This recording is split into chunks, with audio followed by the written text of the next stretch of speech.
So, with the success of the Cruiserweight Classic and the marginal success of WWE's Raw's Cruiserweight division, and I say that very marginally, WWE has announced yet another in-ring program on the WWE Network exclusively called 205 Live, which I'm going to just say is a stupid name. Like, I get it's a nod to the whole 205 pounds or under weight, but couldn't you have called it something else like Cruiserweight Clash? Though that could be, though someone could make the argument that sounds like a nod to Cruiserweight Classic CWC, and it'd be having the same title, kind of. But anyways, the details about the show is that it's going to be a 1 hour in-ring program showcasing, well, the Cruiserweight division. It will premiere Tuesday, November 29th at 10 p.m. exclusively on the WWE Network, and this is Eastern Standard Time. The live weekly show will be called by Mauro Ranallo, the voice of SmackDown Live, and Corey Graves, who I will say is the voice of Monday Night Raw and not the color commentator because he's doing way better than Michael Cole ever will in recent memory. So, okay. Now, this will feature, well, the Cruiserweight division, and is going to do that, and they're going to reinforce the whole 205 pounds or underweight, which was reportedly not what Vince McMahon cared about. He just wanted a bunch of guys to come to Raw, do high-flying stuff, and then afterwards screw them over. And like, it's going to feature the Cruiserweight Champion, the Brian Kendrick, TJ Perkins, Rich Swann, Noam Dar, Ho Ho Loon, Kedrick Alexander, Lance Dorado, Grand Metalik, Tozar, Jack Gallagher, Grun Sira, and Hasra. I'm not good at pronouncing some of these names. Like, half the names sound foreign to me. So, here's the thing. I'm confident about this show's success because it's being created by Triple H. He's at the head of this project, from what I've heard. It's because Triple H quoted in this article saying this 205 Live is a natural progression to showcase the depth of our roster, though, of course, that could be problematic because the depth of the roster has been split. And, well, they're already having enough problems with Raw. So, anyways, said Paul Triple H Levesque, Levesque or Levesque, WWE Executive Vice President of Talent and Live Events and Creative, with world-class talent such as Brian Kendrick, TJ Perkins, and Rich Swann. 205 will be a must-see program on the WWE Network. With the addition, and it's also said that Michelle Wilson said this, with the addition of 205 Live in our already robust programming schedule, WWE continues to enhance the value of the WWE Network for our subscribers. Michelle Wilson said, WWE's Chief Revenue and Marketing Officer, "We will take pride in listening to our fans." Okay, you have to get rid of Vince. And delivering even more live premium content that they are asking for. So, okay. Okay, here's the concern here. Think about this. They're risking more overexposure of wrestling. Because, think about it. You have pay-per-view on Sunday night twice a month now. You have Monday Night Raw, which is 3 hours long. You have a pay-per-view that is usually 3 to 4 hours long. Then you have Raw, which is 3 hours long and sometimes goes over time. Then you have SmackDown Live, which is 2 hours long. Then you have Talking Smack. And now you have 205 Live, which is an hour long. And then afterwards, it's going to be NXT the next day.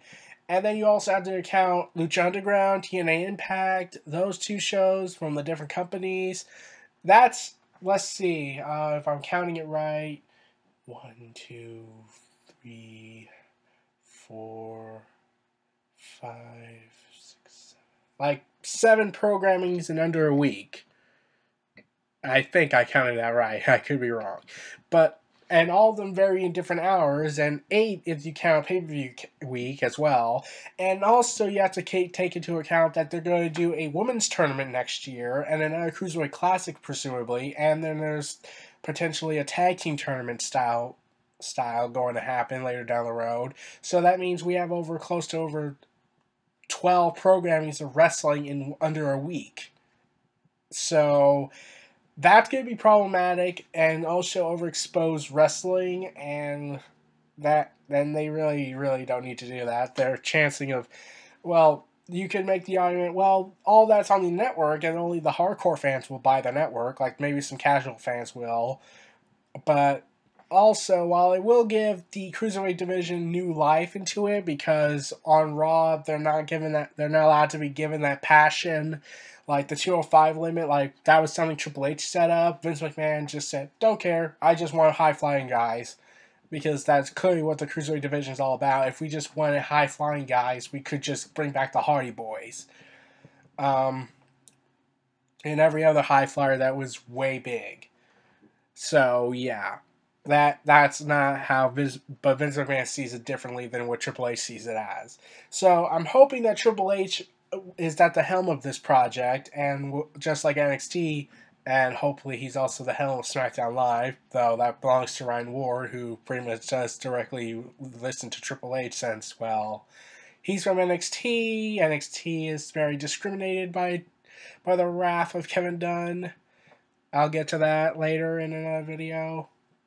So, yeah, like there's risks in this. Like, how are they going to fill all this in an hour-long programming? Like, they can do that.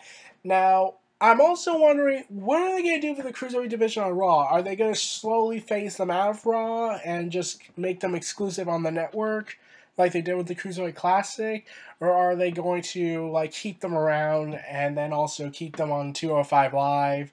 Because they have to, and apparently some people in corporate in WWE was frustrated that they would have to stay in the arena an hour longer because they already have to tape main event superstars, and I didn't even count those. So you have like 14 shows to add to that. So yeah, that sucks.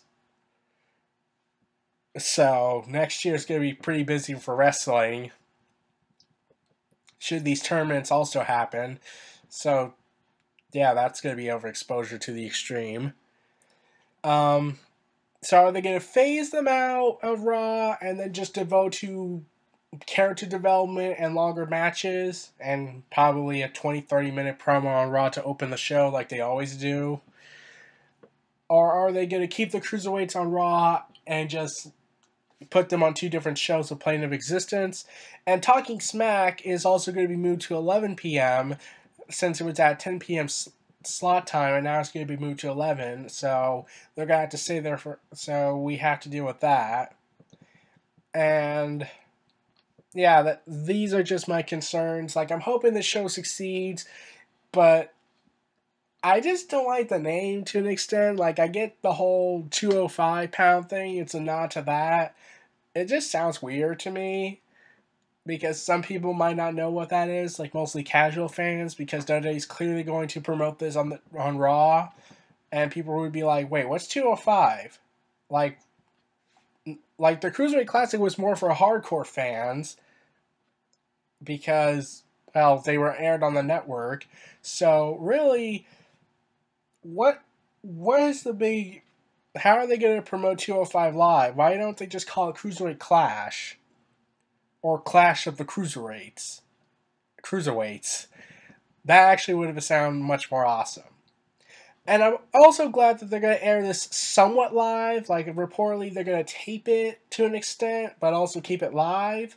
So I'm not sure what's going to happen down the road. We'll just have to wait till November 29th. So those are my thoughts on the announcement of 205 Live. This was Neo Reality Entertainment. Feel free to like, comment, subscribe, and donate. Stay tuned for more.